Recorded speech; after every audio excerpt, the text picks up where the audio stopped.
ГСП онлайн. Городские новости сейчас.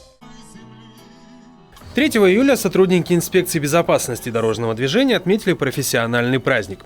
В качестве подарка ухтинские правоохранители получили новый дом. ГИБДД переезжает из помещений близ поселка Озерный в здание рядом с телецентром. Накануне состоялось торжественное открытие обновленного здания. На его ремонт было потрачено 3 миллиона рублей, поступивших из министерства.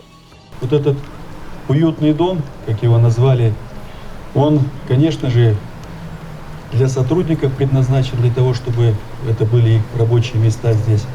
Но также мы думали и, может быть, в большей даже степени думали о том, чтобы он стал уютным и комфортным для тех жителей Ухты, которые будут сюда приходить по хорошему поводу. Сейчас дана первая очередь объекта. Это первый этаж в общей сложности порядка 5 кабинетов.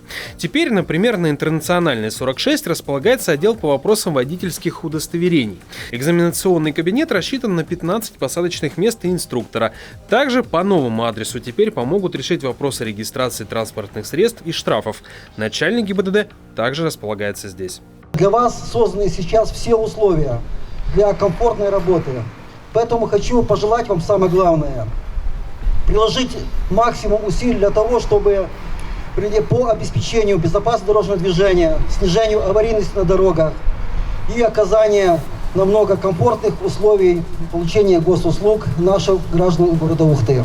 Часть отделов Ухтинского ГИБДД пока по-прежнему располагается близ поселка Озерный. Дата сдачи второй очереди нового дома ГИБДД назначена на конец года. Тогда все подразделения будут располагаться в одном месте. С благоустройством прилегающей территории обещал помочь город в лице мэра Магомеда Османова.